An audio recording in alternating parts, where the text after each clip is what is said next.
Hello, everyone, and welcome back to the Thunder Today YouTube channel. I am your host, Dylan Hibbard, and in today's video, we're going to go a lot over the Summer League action that went over the weekend. Thunder played on Thursday, and then they also played on Saturday, starting in Vegas, the actual Vegas Summer League. Thursday, they ended up beating the Brooklyn Nets by 90 to 81, and then on Saturday, it was an NBA Finals matchup, quote unquote, with the Pacers and Thunder, and the Thunder came out on top of that as well with a double-digit victory.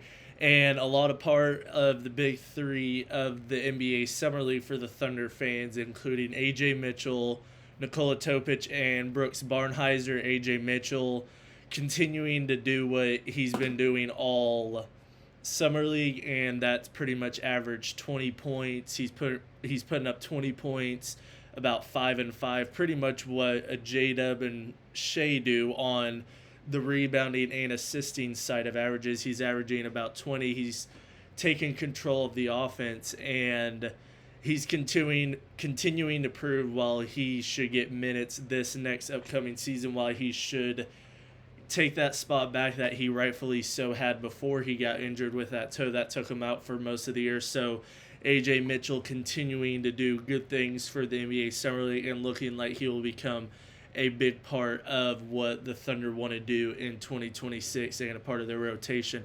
And now for another one of the big three, and our second topic is Brooks Barnhizer has had 13 steals over his past two games, and last game he had 7. Against Brooklyn he had 6, and he's starting to look like Presti has just pulled out another Caruso 2.0. And what I mean by that is you just see him out there. He's not going to every single game put up the offensive numbers that you want to see, but he's out there getting the rebounds, playing the defense, and getting the steals and blocks on the defensive end, where you're valued so much as a defender and just a high quality role player that you don't even need to score. And when you're averaging 3.5 steals in the summer so far, that's gonna play, and you're gonna earn yourself into a contract where maybe a couple years down the line, when the Thunder have to trade guys like your Dort,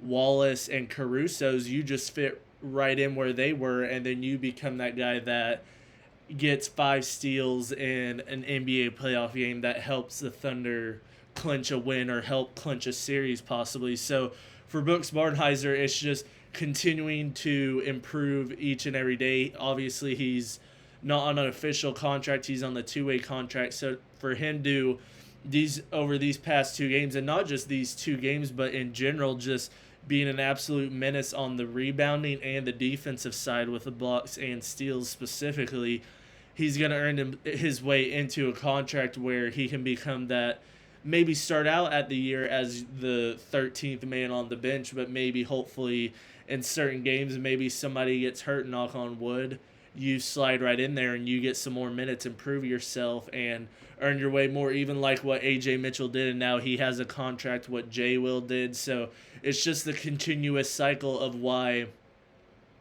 I believe Presti will continue to use these draft picks to recycle these players and just build around these core 3, especially now since we've extended all 3. It's just going to be a continuous cycle of finding these guys that just want to win and just want to play basketball and recycle them and just retool over and over.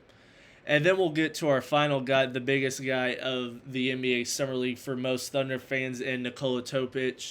First game on, he had a really good game. Then the next 2 before going to Vegas, he really struggled, was 0 from 3 in 2 games. And then the first game against Brooklyn, bounced back in a good way, had 18 or 14, 6 and 8, looked really good, kind of looked like the guy that we were hoping to see and what he was wanting to see. And then in this most previous game against Indiana, he dropped 7 points, but does have 10 assists, and was just finding ways to make an impact, not only on the offensive end, but being able to make at such a high level. And that's why the Thunder drafted him, not only because he can score and shoot just a little bit, but mainly because of his playmaking and his ability to see the floor at such a high level, where the Thunder are hoping he can go out there and whenever he becomes a ball handler off the bench, they're able to move the ball not with the bench unit, and whenever you have your starters out there, where Topic could average 6-7 assists off of the bench, hopefully, if he plays up to how we know he can be. And if he can, he's going to be a great backup point guard for Shea that's going to average 9 points and 7 assists and be a high quality backup point guard in this league. And who knows, eventually might be able to get on his own team and average like a 15 and 10 or whatever it might be. But just from the Nikola Topic side of things and how we've seen him have a great start, dip back down those next two, and then these next two really kind of get yourself out of the slump, a mini slump, but just kind of get yourself out of it, and as such a young player, get back in there and go out there and drop 16 or whatever it might be, and then go out there and have a double-digit assist game, and you're seeing just the growth already in 5 games on how Topic can be and what he is right now and what he could be. And I think that's really what Sam Presti and Mark Dagnall are seeing. I'm sure that even they would admit that if Topic isn't even fully ready this year and he doesn't hit his stride until next year, I think they'll take that, because that means you're getting a fresh Topic out there the next year in 2027, where that's when your contracts of the big three will kind of start hitting and you'll have to start retooling. So just something to kind of keep your mind on as Topic continues to grow. We'll watch him this year. Wouldn't be surprised if there's points in the year where he plays a lot, and then there's others where he doesn't play the entire week, just because the Thunder are so deep. It's going to be hard to play all 13 guys consistently, and some guys are unfortunately going to be left out of playing time, and we'll just kind of have to see how Dagnall and the coaching staff approaches it. And then lastly, for today, we'll just kind of go over some off-season news, trade stuff going on. Over the weekend, it became official that J-Dub signed his extension, 5 years, 285 up to 285 or 287, someone pretty much the same as Paolo Banchero. And now this has kind of put people into what the Thunder might do next because of cap space problems. I'm sure you guys have seen every video talking about the second apron and now are the Thunder screwed. If you've seen the right videos, you know even for 2026, J-Dub and Chet are still on their rookie deals. J-Dub's only making $6 million next year. Chet's making about $12 million. So you still have another year before these kick in.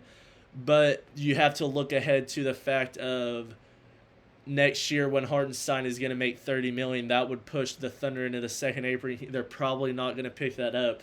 You have Dort who's going to make $20 million. Are the Thunder going to pick that up, or are they going to have to cut ties? Or maybe even at some point throughout the season when they can get contracts extended, maybe they take back those $20-30 million contracts and give them better terms long term, where maybe Hartenstein gets a 4-year deal worth instead of the $30 million 1 year. Maybe they do the $30 million over the 4 years, and instead of the 19.5 Lou Dort makes, they extend that out over 3 years, where they're like, you guys can stay on this, help keep everybody together. We just continuing winning, and you're going to get that same amount, but we'll just do it over a longer period of time. And we'll see if Hartenstein and Dort are willing to do that, or if the Thunder just straight up say, we're not going to pick those up. You guys can go make your money somewhere else. We're going to continue drafting guys and staying cheap and staying under that first apron, or that second apron, which so many people are thinking the Thunder are going to hit like this upcoming season or even the next year. The Thunder really aren't going to have to hit second apron territory for probably another 3 years. Would be the first time I think they would legitimately have a chance to hit it. But so that means that's 2 more seasons. If you can get another championship and have at least 2 championships with your core before you're having even to start to hit those aprons and second aprons and all those penalties, you're going to be set up to where maybe you do win 3-4 championships and you can be eventually calling yourself a dynasty. And for most people that say Chet's contract is an overpay, I don't think they quite understand Chet's 22. These next 5, this is going to put him into his age 28 season. That's most people's prime. Prime is, for most people, is considered 27 through 31 or 32. So Chet, when this 250, when 50 million is going up, he's going to be in his prime, and he's going to be playing like a guy who should be earning 50 million in an NBA where role players now like Alex Caruso and guys are making $15-20 million a year. So Chet, who a guy who can easily win Defensive Player of the Year, can make all NBA teams, and honestly could be a top 15-20 player in the league if he hits it.